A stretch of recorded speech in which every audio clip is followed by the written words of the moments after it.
اس حیوان انسان کا وجود زمین سے ہے، مٹی سے پیدا کی، مٹی سے، گارے سے، تین لازب سے، چپچکانے والے گارے سے، وہ جس میں کہ بدبو پیدا ہو جائے، یہ ساری باتیں کہی گئی ہیں۔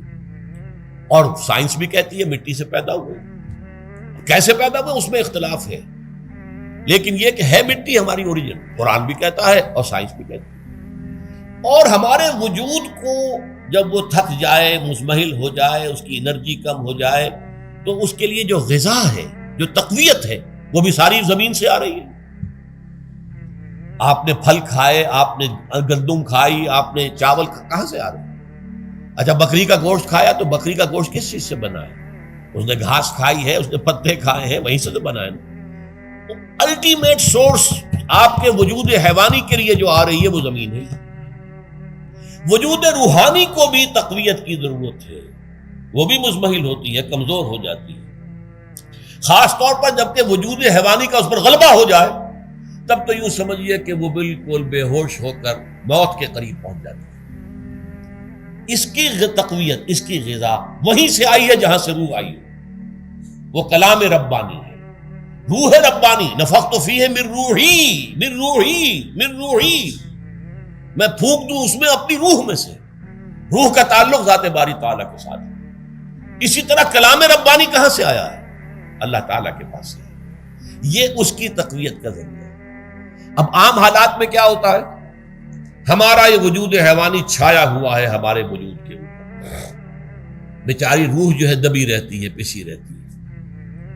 اگر خدا نے خواستہ ہم گناہ گار بھی ہیں، گناہ پر گناہ کا ارتکاب کر رہے ہیں، تو وہ روح جو ہے وہ قلب کے آئینے شیشے کے اندر ہے۔ فیہا مصباح، المصباح فی زجاجہ، الزجاجہ تو کانہا کوکب دری، قلب جو ہے شیشے کے مانند ہے جس کے اندر روح کا چراغ جل رہا ہے۔ اب اگر یہ اوپر جو شیشہ ہے اس پر دھواں آ گیا، لالٹین کی چمنی پر دھواں آ گیا، تو اب روشنی باہر تو نہیں آئے گی۔ اگر انسان گناہ کرتا ہے تو قلب پر رین، زنگ آ جاتا ہے، یا حضور نے فرمایا ایک داغ لگ جاتا ہے، اور گناہ کرتا ہے اور داغ لگتا ہے، اور گناہ کرتا ہے اور داغ، یہاں تک کہ بالآخر پورا قلب سیاہ ہو جاتا ہے۔ اب وہ روح اندر بند ہو گئی، وہ دفن ہو گئی۔ اس کے لیے اب ضروری ہے کہ اب ایک پروگرام ایسا دیا جائے جو ریورس ہو جائے۔ دن میں روزہ رکھواؤ تاکہ وہ جو اینیمل انسٹنکٹس ہے وہ دبے، تو جب یہ وزن جو ہے اس کے اوپر کم ہوگا تو کچھ سائی آف ریلیف سے ملے گا۔ جیسے بے ہوش آدمی پڑا ہے، اسے کوئی ہلکا سا ہوش آ رہا ہے، آپ نے پانی کے کچھ چھینٹے لیے، اس کے بعد آپ نے رات کو کھڑے ہو کر قرآن کے انوار کو اتارا، بارش برس رہی ہے روح انسانی کے اوپر، قلب روحانی، قلب انسانی کے اوپر، جس میں کہ وہ روح جو ہے وہ دفن، وہ زندہ ہوگی اثر نو، ہوش میں آئے گی، اور ہوش میں آئے گی تو دو کام ہوں گے۔ ایک تو اسے قرآن کی عظمت کا احساس ہوگا، یہ قرآن میری حیات تازہ کا ذریعہ بنا ہے، میں دب گئی تھی، میں پس گئی تھی، میں بے ہوش تھی، میں نیم مردہ تھی، اس قرآن کی بارش نے، یہ ترشح جو ہوا ہے مجھ پر، اس نے مجھے حیات تازہ عطا فرمائی۔ یہ جو قدر کا احساس ہوگا قرآن کا، لعلکم تشکرون، تاکہ تم قرآن کی عظمت سے واقف ہو۔ ایک انسان بھوک کی وجہ سے اس کا شوگر لیول اتنا گر گیا کہ بے ہوش پڑا ہوا، اب ظاہر بات ہے کہ آپ اسے کچھ پانی کے چھینٹے دیں گے تو کچھ ہوش میں آئے گا، پھر غذا دیں گے تو اب وہ پوری توانائی پر آئے گا، تو معلوم ہوگا اسے اس غذا کی کیا قدر و قیمت ہے۔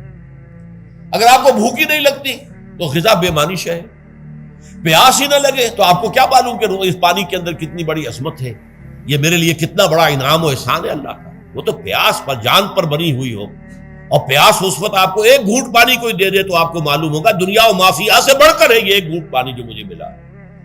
اسی طرح جب روح دبی ہوئی تھی حیوانی وجود کے بوجھ تلے، جبکہ وہ نیم خوابیدہ یا نیم بے ہوش یا بالکل بے ہوش تھی، وہ دن میں تو روزہ رکھ کر اس پر سے حیوانی وجود کا وزن کم کیا گیا، اسے ایک ریلیف ملی۔ رات کو قرآن مجید کے انوار و برکات اس میں جذب کیے گئے تو اس کو پوری توانائی حاصل ہوئی۔ اس پوری توانائی کا پہلا نتیجہ تشکر، قرآن کا شکر، الحمدللہ الذی انزل علی عبدہ عبدہ الکتاب ولم یجعل لہ عوجا، پھر وہ قلب کی گہرائیوں سے نکلے گا۔ سارا شکر اس اللہ کے لیے جس نے اپنے بندے پر صلی اللہ علیہ وسلم کتاب نازل کی اور اس میں کوئی کجی نہیں رکھی، کسی طرح کی ایش پیچ نہیں۔ یا تبارک الذی نزل الفرقان علی عبدہ لیکون للعالمین نذیرا، بڑی بابرکت ہے وہ ذات جس نے اپنے بندے پر فرقان نازل فرمایا تاکہ وہ تمام جہان والوں کے لیے نذیر اور خبردار کرنے والا بن جائے۔ یہ قرآن کی عظمت کا احساس، اور ظاہر بات ہے جس قدر کسی نعمت کی قدر و قیمت کا احساس ہوگا اسی قدر تو آپ شکر ادا کریں گے۔ اگر آپ نے کسی بچے کے ہاتھ پر ہیرا رکھ دیا، اسے کیا پتا یہ ہیرا کس بلا کا نام ہوتا ہے، وہ سمجھے گا کانچ کا ٹکڑا ہے۔ لیکن اگر کوئی واقعتاً کوئی جوہر شناس ہو، جوہری ہو، اس کو آپ ہیرا دیں گے تو اسے معلوم ہے کہ مجھے کیا چیز دی گئی ہے۔ اس کے اندر جو شکر پیدا ہوگا وہ اس بچے کے اندر تو نہیں پیدا ہو سکتا جسے معلوم ہی نہیں۔ تو قرآن مجید کی اصل عظمت سے انسان واقف کب ہوگا؟ جبکہ اس کے ذریعے سے اس کی روح کو ایک حیات تازہ مل جائے اور اس طرح وہ پروگرام ریورس ہو جائے جو عام طور پر چل رہا تھا، ساری توجہ اپنے جسم پر، اس کے تقاضوں پر۔ جسم میں تھوڑی سی پھنسی نکل آئی ہے، بھاگ رہے، دوڑ رہے ہیں اس کے علاج کے لیے۔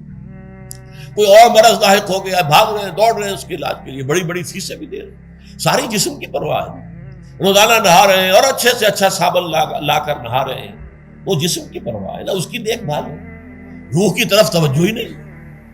یہ ہے وہ بات جو کہی گئی ہے سورہ حشر میں، اور جسے علامہ اقبال نے پھر اپنے فلسفہ خودی کی اساس اور سورس قرار دیا۔ وَلَا تَكُونُوا كَالَّذِينَ نَسُوا اللَّهَ فَأَنسَاهُمْ أَنفُسَهُمْ أُولَٰئِكَ هُمُ الْفَاسِقُونَ۔ دیکھو اے مسلمانوں، ان لوگوں کے مانند نہ ہو جانا جنہوں نے اللہ کو بھلا دیا تو اللہ نے انہیں اپنے آپ سے غافل کر دیا، اور یہی لوگ فاسق و فاجر ہیں۔ یہ سوال پیدا ہوتا ہے کہ انسان اپنے آپ سے کہاں غافل ہوتا ہے؟ کیا اپنے وجود حیوانی سے غافل ہوتا ہے؟ کیا بھوک لگتی ہے تو وہ ادھر ادھر منہ نہیں مارتا، غذا کو حاصل کرنے کے لیے کوشش نہیں کرتا؟ پیاس لگتی ہے تو کیا پانی یا کوئی اور مشروب تلاش نہیں کرتا؟ کوئی بیماری لاحق ہوتی ہے تو کیا اس کے علاج کی طرف توجہ نہیں کرتا؟ اسے آرام کی حاجت ہوتی ہے تو آرام نہیں لیتا؟ اپنے اس وجود سے تو غافل نہیں۔ کون سے وجود سے غافل ہوا ہے؟ وہ روحانی وجود سے غافل ہے۔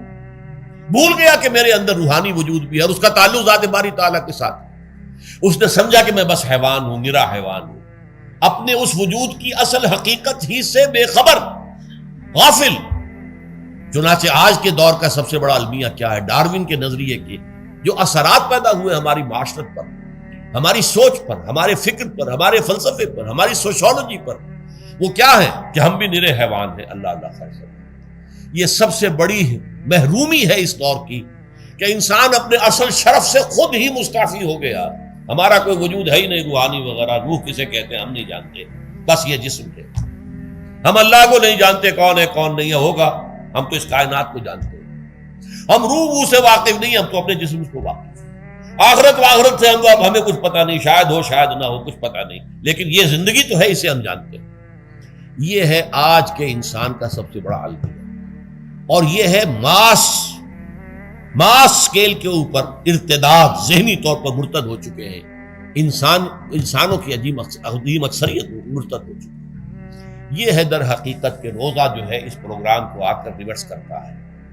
دن میں کھانے پینے، جنسی تقاضے پر پابندی، وہ وجود حیوانی کا وزن کچھ کم، روح جو دبی ہوئی تھی یا سسک رہی تھی یا بے ہوش تھی یا نیند مردہ تھی، اسے کچھ ریلیف ملا۔